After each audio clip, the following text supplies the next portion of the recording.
づき、私の心は希望に満ち溢れていました。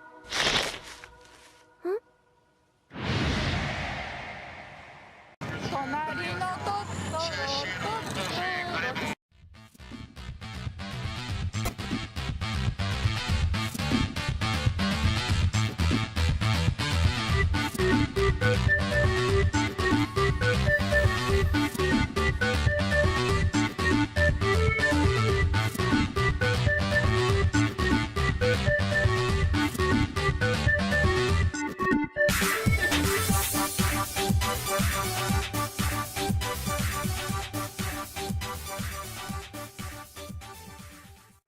Bonjour à tous et à toutes, on se retrouve aujourd'hui pour le 4e épisode de Kaze et il sera question de Sayonara Zetsubo Sensei. Alors pour commencer, je vous propose de regarder un petit peu le titre de l'animé. Alors Sayonara Zetsubo Sensei, ça veut en fait dire au revoir professeur désespoir, en sachant que je préfère traduire Sayonara par adieu, parce qu'ici c'est vraiment dans le sens adieu on ne se reverra pas, parce que Adieu professeur désespoir est en fait un animé sur le suicide. Alors oui, comme ça donne pas forcément envie. Mais donc, notre personnage principal, le professeur désespoir, donc Zetsubo Sensei, est un prof qui tente par tous les moyens de mettre fin à ses jours. Alors oui, c'est un animé très gai qui m'a énormément fait rire, et pourtant le thème principal, eh bien, c'est la mort, et la mort par le suicide. Alors je conçois parfaitement que la mort et particulièrement le suicide ne portent pas vraiment à rire. Mais en fait dans le cas précis, il est important de comprendre pourquoi Zetsubo Sensei tient tant à mourir, parce que c'est vraiment le nœud de l'intrigue. En fait c'est un personnage qui a grandi dans un Japon, qui choyait sa culture et ses traditions, et qui à l'heure actuelle évolue dans un Japon qui se veut de plus en plus occidental et de plus en plus moderne, et qui lâche toutes ses traditions et devient complètement loufoque. À ses yeux bien entendu. Il ne veut donc plus vivre dans ce Japon qui ne correspond plus à l'idée qu'il s'en fait et décide de mettre fin à ses jours plutôt que de participer à cette évolution néfaste du Japon.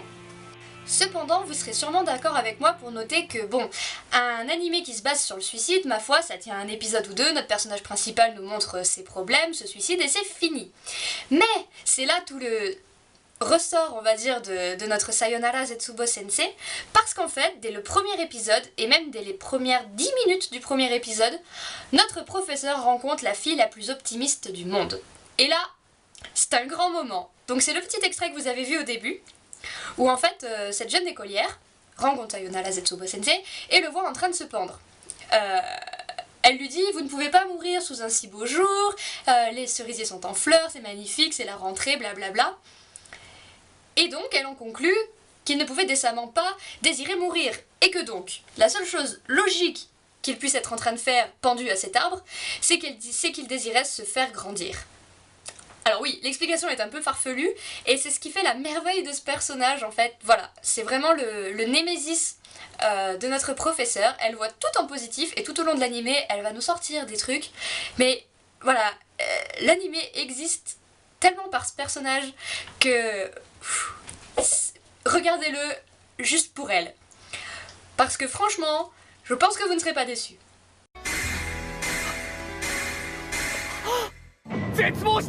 Mais tout de suite, je vous propose quelques morceaux choisis de l'opening.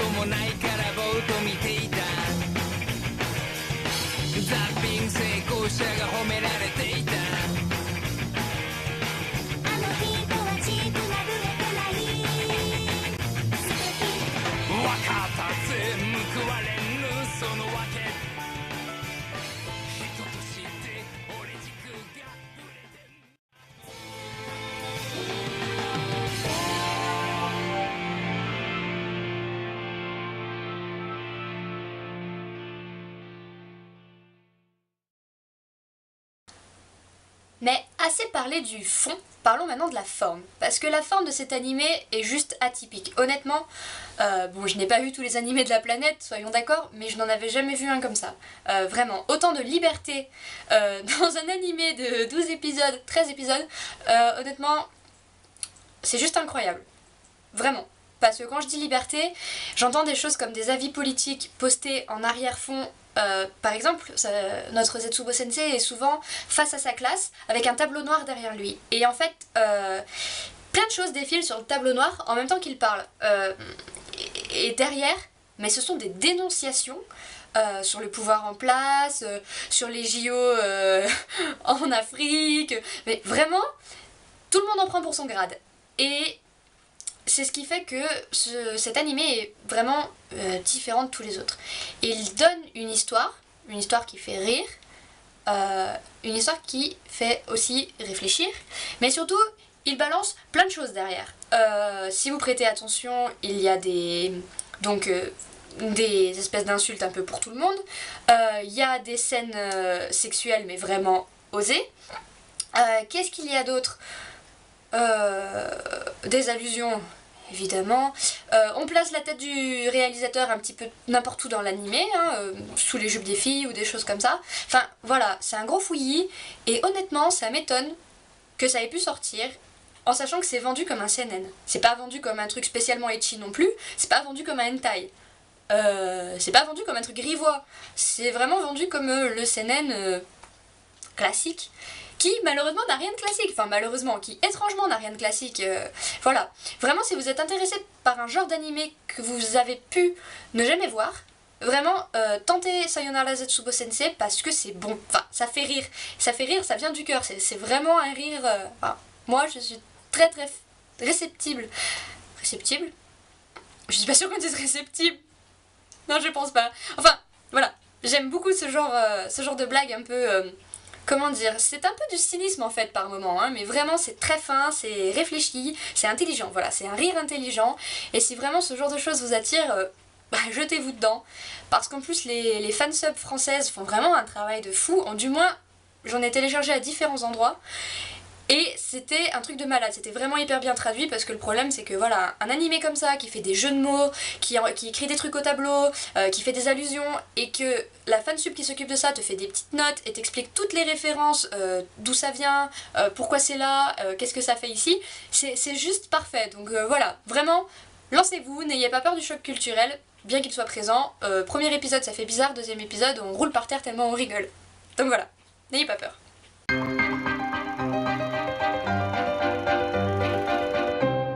Alors, voilà, je vous ai parlé de pas mal de choses, mais honnêtement, que serait Sayonara Zetsubo Sensei sans ses personnages? Parce qu'alors déjà, notre personnage de base est assez gratiné, c'est atypique, un prof pessimiste qui ne croit plus en rien, qui veut se suicider, qui n'a aucun intérêt à son travail, qui ne cherche même pas à éduquer les enfants, il cherche juste à leur montrer à quel point la vie est laide, et les incite en fait à se suicider avec lui.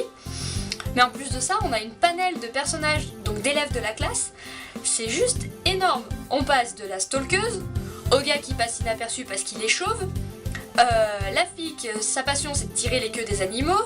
Qu'est-ce qu'on a d'autre? On a donc notre hyper optimiste, on a celle qui a un besoin de... enfin la maniaque quoi, qui veut absolument que tout soit parfait jusqu'à sa raie. Sa raie de cheveux, soyons d'accord. Qu'est-ce qu'on a d'autre? On en a tellement. Celle qui ne peut pas parler mais qui ne peut qu'envoyer des mails et que quand elle envoie des mails c'est assez insultant, voire très insultant, voire complètement gratuit. Voilà, il y a des personnages tellement dingos là-dedans. On a ma préférée de toutes, je crois que c'est l'Ikikomori.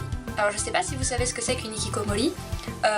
Déjà, avant toute chose, c'est un mot hyper péjoratif. On n'utilise pas ça sur quelqu'un en voulant lui faire un compliment. Ikikomori, c'est un mot japonais pour dire les gens qui ne sortent pas de chez eux, mais pas du tout, et parce qu'ils ont peur de la société, parce qu'ils ont peur du monde. C'est pas forcément comme un otaku, c'est pire.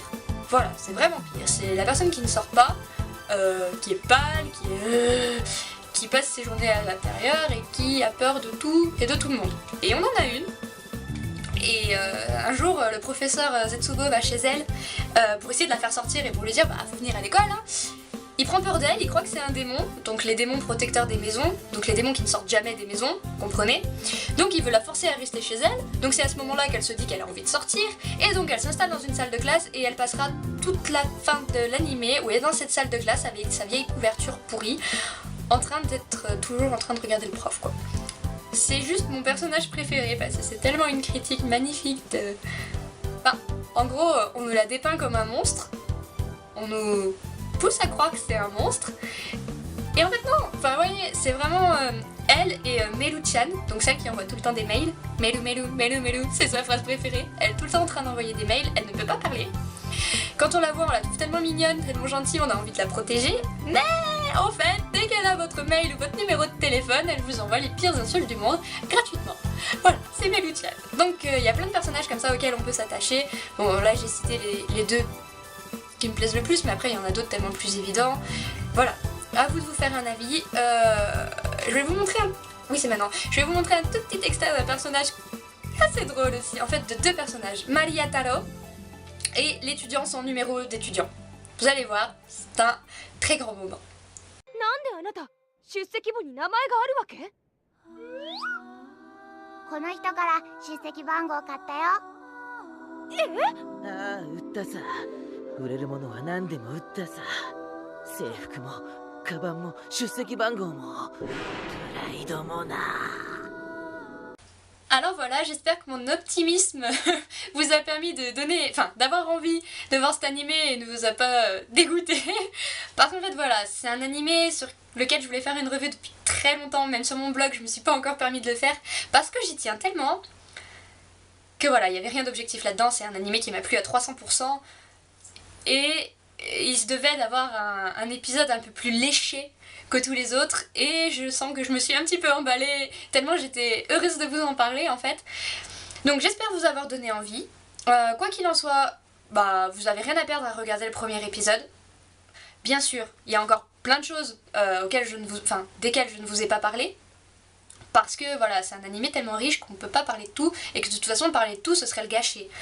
J'ai notamment pas parlé de la BO, de l'opening, mais vous l'entendez depuis tout à l'heure et elle est aussi déjantée que l'animé. L'opening en lui-même, comme vous avez pu voir dans les courts extraits tout à l'heure, était pas mal aussi, hein. Et donc voilà, vraiment j'espère que si vous avez un petit côté un peu loufoque ou que vous avez envie de rire de problèmes de société, parce que parfois ça fait du bien. Bon maintenant c'est un animé qui est un peu vieilli, il date de 2005 le premier épisode je crois, ou 2004.